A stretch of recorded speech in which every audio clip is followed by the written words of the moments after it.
Ang kwentong ito ay hango sa totoong buhay. Karanasan ito ni Pakul. Taong 1961, Santa Cruz, Occidental Mindoro.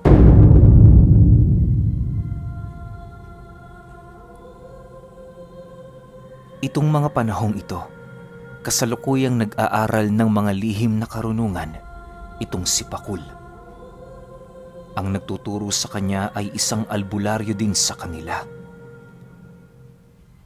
Bago niya ito maging guro, ipinagtapat sa kanya ng albularyo na limitado lamang ang karunungan na taglay nito. Hindi naman niya yun gaanong pinansin sapagkat ang nais niya magkaroon lamang ng kakarampot na karunungan kahit papaano. Sa 3 buwan ng pag-aaral niya doon ng mga lihim na karunungan, natuto na siya ng mga usal-pantigalpo at pangtanggal ng mga sabulag. Yun lamang ang naituro sa kanya ng matanda sapagkat hanggang doon lamang ang sukdulan ng kaalaman nito. Matapos ang kanyang pag-aaral sa ilalim ng panunungkulan ng albularyo, agad din namang bumalik sa normalang kanyang pamumuhay. Madali niyang nalimot ang mga aral na kanyang natutunan sapagkat hindi naman niya ito gaanong naisapuso. Ilang buwan lang noon ang lumipas, limot na niya ang mga usal na naituro sa kanya ng matanda. Subalit dahil sa masyadong hambog itong si Pakul, patuloy pa rin siyang nagpanggap sa kanyang mga kababaryo na marami siyang alam pagdating sa lihim na karunungan. Ang iilan sa mga mambabarang sa kanilang lugar ay labis siyang pinangingilagan sa pag-aakala ng mga ito na hindi siya basta-bastang tao. Akala ni Pakul magpapatuloy na ang ganoong pagtrato sa kanya pero nagkamali siya. Isang araw, habang naglalakad siya sa kanilang lugar, meron siyang nakasalubong na mag-ama. Ang anak nito, halos hindi mo mapagkakamalang tao dahil sa humpak nitong pagmumuka. Akay-akay lang din yon ng kanyang ama na para bang wala yung kakayahang maglakad. Paglapit doon ni Pakul, bigla naman siyang natigilan nang hawakan siya sa kanyang damit ng bata. Napakahaba ng mga daliri nito kung kaya't agad din naman siyang kinilabutan. "Bitawan mo nga ako!"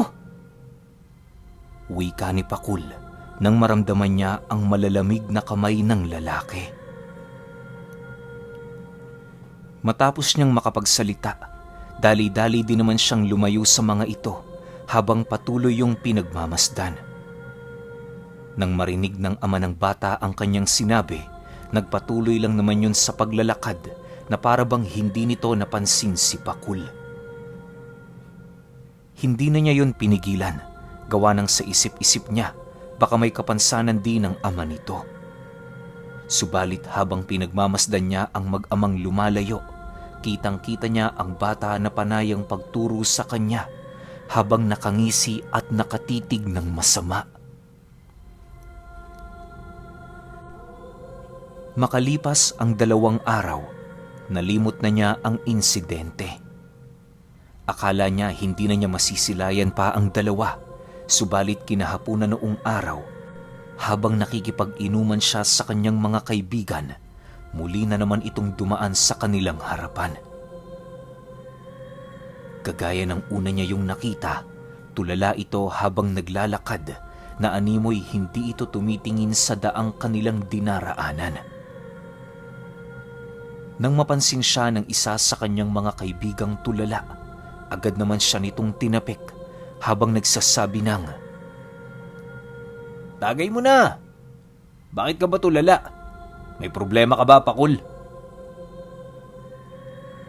Kasabay ng pag-uwika nito ay siya namang pagsilay ni Pakul sa dumaang mag-ama na dahan-dahang nag-aanyong usok ang buo nitong katawan. Hindi naglaon na wala din yon na parang bula na siyang nagbigay ng labis na takot sa kanyang sarili. Sa puntong yon, halos hindi na siya makalunok ng alak dahil sa mga bagay na kanyang nakita. Ilang ulit niya pa yung inisip pero wala talaga siyang kakayahan para maipaliwanag ang mga bagay na kanyang nasaksihan. Sa pagpatak ng 8:00 ng gabi, natapos na nga ang kanilang pag-iinuman. Lasing na lasing noong umuwi si Pakul, kung kaya't hindi na niya naalala pa ang mga bagay na kanyang nakita. Habang binabagtas niya noon ang daan, naging maayos naman ang lahat. Napansin niya noong marami pa siyang nakakasalubong na naglalakad, kung kaya't kampante siyang umuwi ng mag-isa. Hindi naman malayo sa baryo ang kanilang bahay, gawa ng mga 3 minuto lamang ang kinakailangan niyang bunuin para marating ang lugar na yon. Sa pagpapatuloy ng pagbagtas niya ng daan, doon na dahan-dahang napapansin ni Pakul ang pagkawala ng mga taong nakakasalubong niya.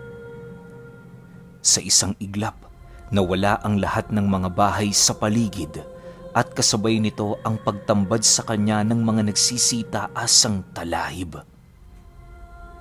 Akala niya dahil lang yun sa kalasingan pero nang maramdaman niyang napakatagal na niyang naglalakad, doon na siya nagduda. Alam ni Pakul na merong mali sa lugar na yon, gawa ng minsan na nila yung napag-usapan ng kanyang dating maestro.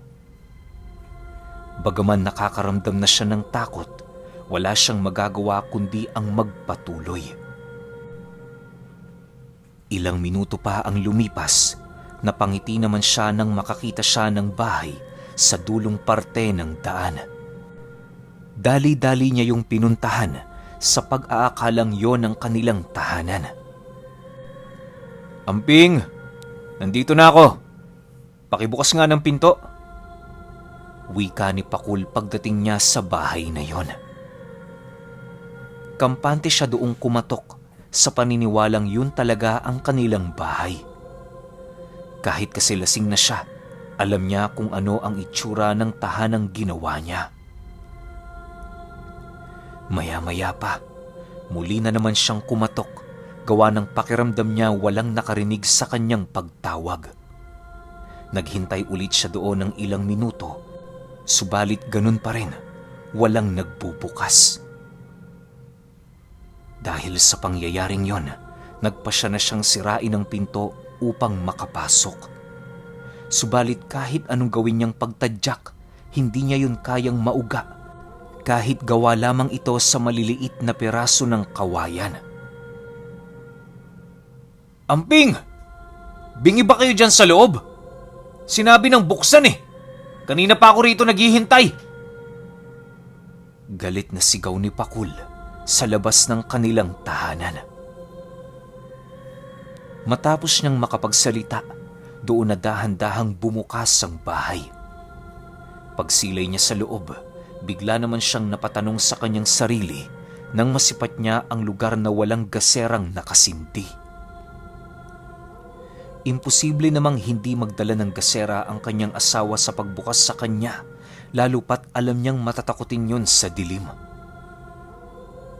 Habang binabagtas niya ang daan papasok, maigi naman niyang pinakikiramdaman ng buong paligid. "Amping, kung nakikipaglaro kayo, hindi magandang laro to ha. Huwag niyo akong gagalitin ngayon. Nakainom ako."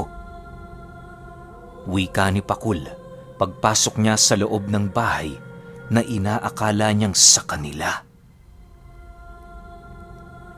Nang magkaroon na siya ng sapat na distansya sa pinto nito, sa hindi inaasahang pangyayari, bigla naman yung sumarado. Pagramdam ni Pakul ng kakaibang presensya sa loob, dali-dali naman siyang bumalik sa kanyang pinanggalingan, subalit kahit anong gawin niyang pagbukas ng pinto, hindi niya yon nabuksan. Maya-maya pa, bigla na lamang siyang nakaramdam ng labis na panghihina at kasabay nito ang pagkawala ng kanyang wisyo. Paggising niya, nadatnan niya ang kanyang sarili sa gilid ng gaserang nakahiga. Nakatali ng lubid ang katawan at halos hindi niya maramdaman ang kanyang mga paa, lalong-lalo na ang talampakan niya. Nakailang ulit na din siyang nagpumiglas sa mga baging pero wala siyang sapat na lakas para maikalas ito. Sa pagpapatuloy ng kanyang pagpupumiglas, bigla naman siyang natigilan nang makarinig siya ng mga pagyapak sa sahig. Pagdating ng panauhing yon sa kanyang kinaroroonan, doon tumambad ang mag-amang minsan niyang nakasalubong sa daan. Nang masipat niya ang mga ito, agad naman niya yung tinanong kung ano ang ginagawa nito sa kanya. Labis-labis din ang pagkagalit noon ni Pakul sa kadahilan ng wala siyang kaide-ideya kung papaano siya nito nahuli. "Sino kayo? Pakawalan niyo ako rito! Bakit niyo ako tinali? Wala naman akong atraso sa inyo ah!" Nang marinig nito ang kanyang sinabi, bigla namang napangiti ang lalaking yon na para bang isang katawa-tawa ang bagay na kanyang sinabi. Maya-maya pa, seryosong sumagot yun sa kanya ng, "Huwag ka nang magtanong, Pakul. Imbis na ibuhos mo sa amin ang galit mo, mag-isip ka na lang ng mga bagay na nakakatuwa. Sinasabi ko sa iyo, hindi ka na makakaalis sa lugar na ito."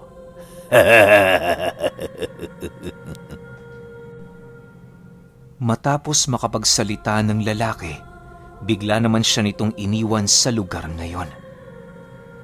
Sa pagbalik ng katahimikan sa paligid, napansin niyang wala man lang bintana sa silid na kanyang kinaroroonan. Hindi niya din makita ang labas ng lugar na yon na siyang nagdulot sa kanya ng matinding takot. Ilang araw pa ang lumipas, hindi na alam ni Pakul ang takbo ng panahon. Bukod kasi sa palaging madilim sa lugar na yon, bigo din siyang makaaninag ng liwanag ng araw o kahit liwanag ng buwan. Ang labis niya noong ikinakabahala, pinapakain siya ng napakaraming pagkain ng lalaking yon na para bang gustong-gusto siya nitong tumaba. Sa pagkakatanda niya, kada 4 na oras, binabalikan siya nito para pakainin. Hindi naman siya noon makatanggi, gawa ng kapag nagpupumiglas siya, tutusukin siya ng isang bakal na merong nagbabagang dulo. Yon ang nagiging parusa ng nilalang na yon sa sino mang biktima nila na nakakulong sa lugar. Isang araw, habang pinapakain siya ng lalaki, kinausap naman niya yon ng masinsinan. Tinatanong niya ito kung siya lang ba ang taong nabihag nito sa lugar. Pagkarinig ng lalaki ng kanyang sinabi, agad naman itong inilahad na maliban sa kanya, meron pang 10 tao ang nakakulong sa iba't ibang silid ng lugar na yon. 2 sa mga ito ay patay na dahil pinilit noong tumakas. Ang 3 naman ay hindi na makapagsalita dahil pinutulan nila yon ng dila. Kaya kung ako sa iyo, Pakul, tahimik ka lang. Sumunod ka sa aking gusto. Pangako, matapos lamang ang inilaan naming panahon sa iyo, papatayin kita ng walang paghihirap. Pagtiyagaan mo lang ito ngayon. Balang araw makakamit mo din ang kalayaan. Paliwanag ng nilalang matapos nitong sagutin ang kanyang mga katanungan. Nang marinig niya ang sinabi nito, bigla namang naputol ang kanyang luha habang mahinahong sumasagot sa lalaki ng, "Wala na bang ibang paraan para mapatawad niyo ko? Maawa na kayo. May pamilya ako. Ni hindi ko na alam kung hinahanap pa ba nila ako eh." Awa? Pagkain ang turing namin sa inyo. Bakit kita kaaawaan? Gawin mo lang dyan ang parte mo para magkasundo tayo. Matapos siya nitong mapakain, agad din naman itong nilisan ang kanyang silid. Halos sanay na noon si Pakul sa amoy ng lugar dahil sa ilang araw na siya doong nananatili. Niwala nga siya doong ideya kung ilang araw na siyang nakahiga sa silid na yon. Habang pinagmamasdan niya ang napakakipot na silid, doon na niya unti-unting tinatanggap na wala ng patutunguhan ang kanyang buhay. Ang tanging hinihintay na lamang niya ang panahon ng kanyang pagkamatay. Wala na din siyang nararamdaman sa kanyang katawan na para bang nasanay na yung hindi gumagalaw. Makalipas lamang ang ilang minuto, biglang nabaling ang kanyang atensyon sa entradang pinto ng kanyang silid nang makarinig siya doon ng isang malakas na sigaw ng babae. Mabilis din namang naglaho ang sigaw na yon na para bang una at huling sigaw na ito ng taong bihag din ng mga nilalang. Kung hindi nagkakamali si Pakul, isa din ang babaeng yun sa mga taong kasama niya sa pugad ng mga ito. Sa pagbalik ng katahimikan sa paligid, tanging pagdasal na lamang ang kanyang nagawa. Paulit-ulit niyang binanggit ang pangalan ng bugtong ng anak ng Diyos sa paniniwalang maililigtas siya nito sa tiyak na kapahamakan. Habang taimtim siya noong nananalangin, bigla naman siyang natigilan nang maramdaman niya ang pagpasok ng lalaki sa loob ng kanyang silid. Walang sabi-sabi, bigla siya nitong tinusok ng nagbabagang bakal at kasabay nito ang pagdukot ng nilalang sa kanyang dila. Nakapiglas pa noon si Pakul pero hindi niya nagawang mapangibabawan ang lakas nito. Paghila ng nilalang na yon sa kanyang dila, walang pagdadalawang isip naman yung pinutol gamit-gamit ang isang mapurol na patalim. Upang maiwasan ng matinding pagdurugo sa bibig ni Pakul, sinunog yon ng nagbabagang bakal ng lalaki. Matapos itong gawin ng nilalang, harap-harapang kinain ito ang kanyang dila. Matagal na kitang binalaan. Ayaw ko nang nananalangin sa lugar ko. Wika ng lalaki matapos nitong malulon ang dila ni Pakul. Maya-maya pa, agad din naman yung umalis na para bang walang nangyari. Si Pakul naman noon, nananatiling tulala, habang patuloy na dinaramdam ang labis na sakit ng kanyang dila. Pinilit niya ding magsalita noon pero ni isang kataga hindi niya magawang mabigkas.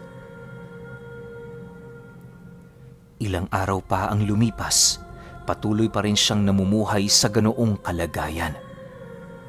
Medyo nangangayayat na siya noon sa kadahilanang hindi na siya nabibisita ng nilalang para pakainin. Panay na din ang pagsigaw niya sa lugar pero walang pumupunta sa kanya upang maibigay ang kanyang pagkain. Dahil sa ganoong pangyayari, dahan-dahan ang iginalaw ni Pakul ang kanyang katawan upang pakiramdaman ng baging na nakapulupot sa kanya. Pagramdam niyang medyo maluwag na ito, buong lakas naman siyang nagpumiglas upang makawala sa bagay na yon. Nang maikalas niya na yon sa kanyang katawan, dali-dali naman siyang gumapang papalabas. Sa unang pagkakataon, nagawa ring makatakas ni Pakul sa lugar na minsan niyang itinuring na impyerno. Maingat lang noon ang kanyang paggapang sa sahig sa takot na baka matuklasan ng mga kasamahan ng lalaki ang kanyang ginagawa.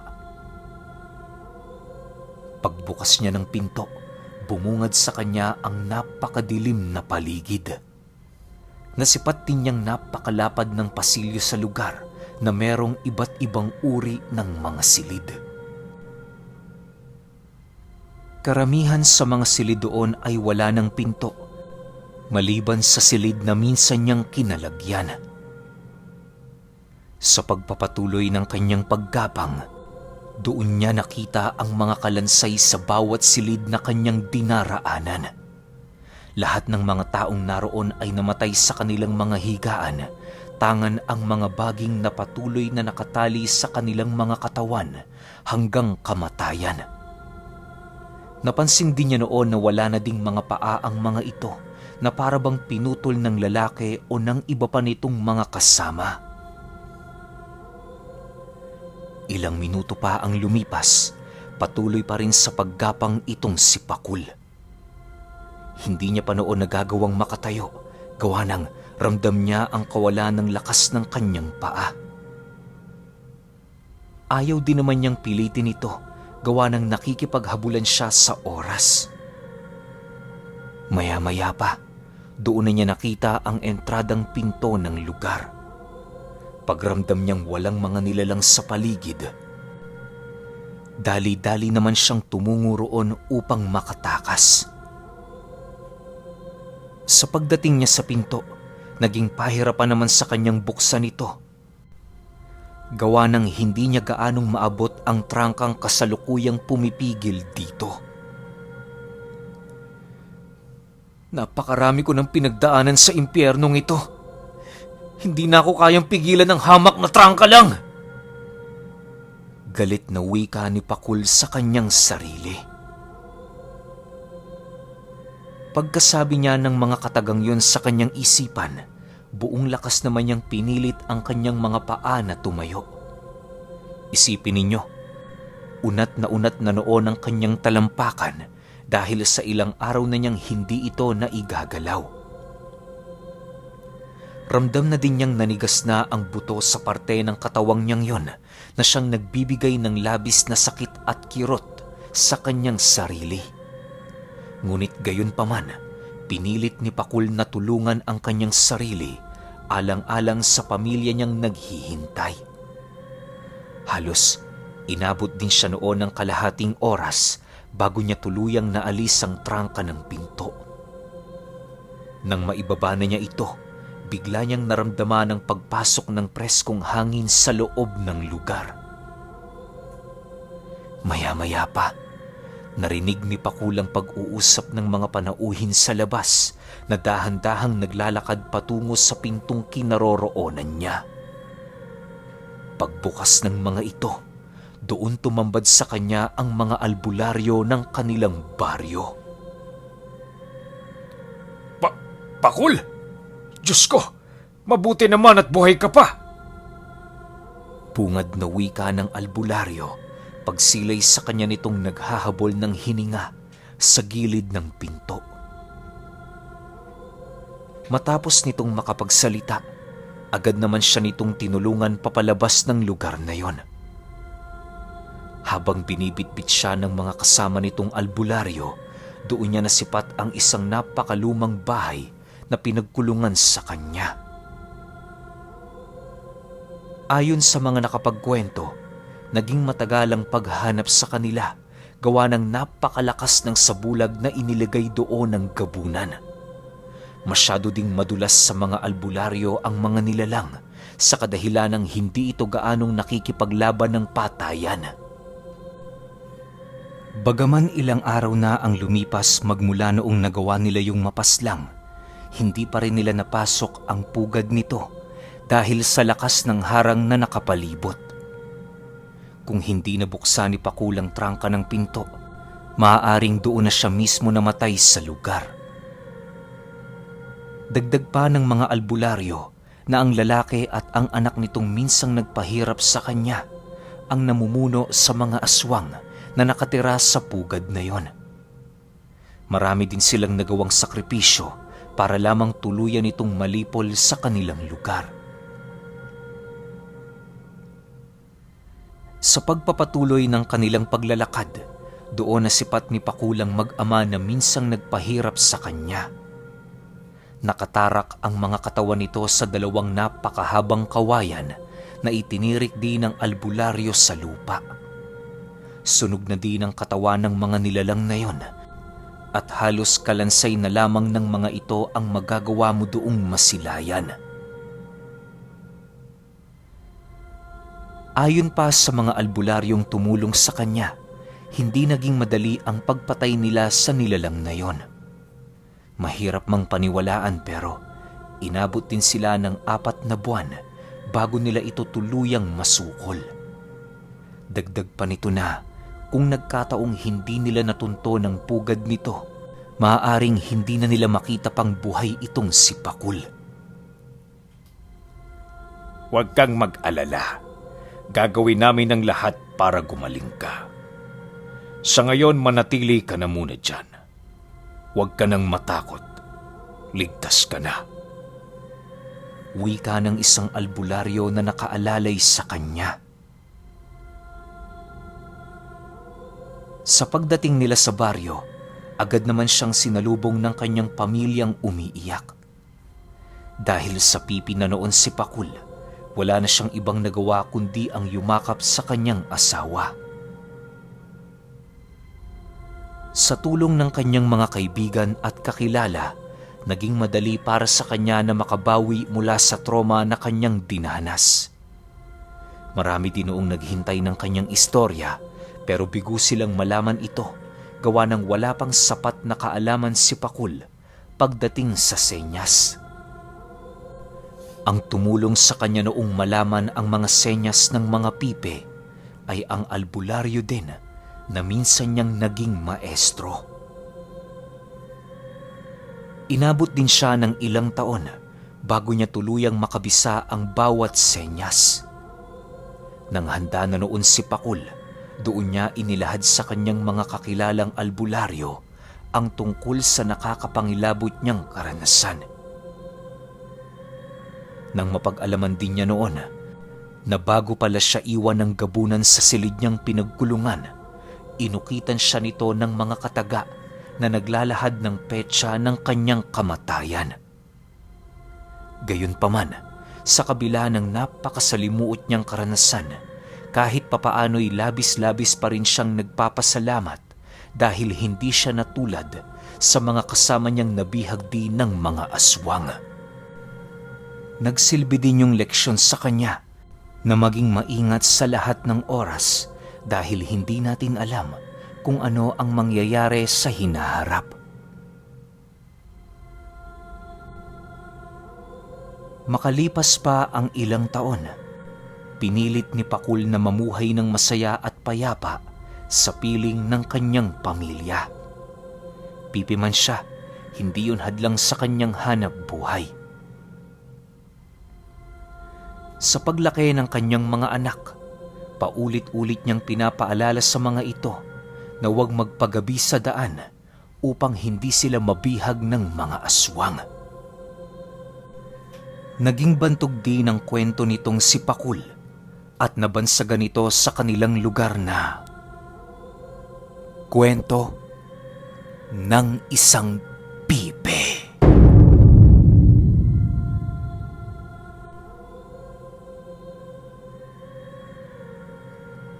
Okay, opinyon ko sa kwento. Grabe, sobrang nakakakilabot yung naging karanasan ni Pakul sa piling ng mga aswang.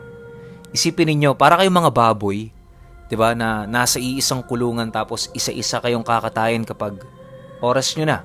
Yung tipong yung katawan ninyo, yung laman loob ninyo pwede na talagang kainin. Sa estado ni Pakul, maswerte na lamang siya siguro, baka payat pa siya noong mga panahong yon. Kaya iniisip ng mga aswang na wala sila masyadong makakain. Kaya ang ginawa nitong mga aswang, pinakain siya ng pinakain hanggang tumaba siya. Kaso lang, buti meron tayo magigiting ng mga albularyo na nakapatay doon sa mga gabunan. Kaya ending, nakaligtas tong si Pakul.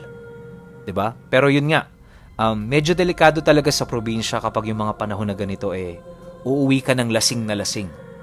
Kasi minsan, 'di ba, sa sobrang magkakalayo ng mga bahay, tapos halos iisa ng itsura, mapagkakamalan mo talaga na bahay mo yung hindi mo naman talaga bahay. Kaya nangyari, naligaw tong si Pakul. Tapos napunta nga dun siya sa bahay ng mga aswang. 'Di ba? Kaya yun, ang sakit lang nung naputulan siya ng dila. Well, di na siya makakapagsalita pero awa naman ng Diyos, yung dati niyang maestro marunong ng mga senyas ng mga pipe kaya naituro sa kanya. Pero kayo, kung may opinyon kayo sa kwentong ito, i-comment nyo lang sa baba. Yun lang. Hanggang sa susunod na kwento. Salamat.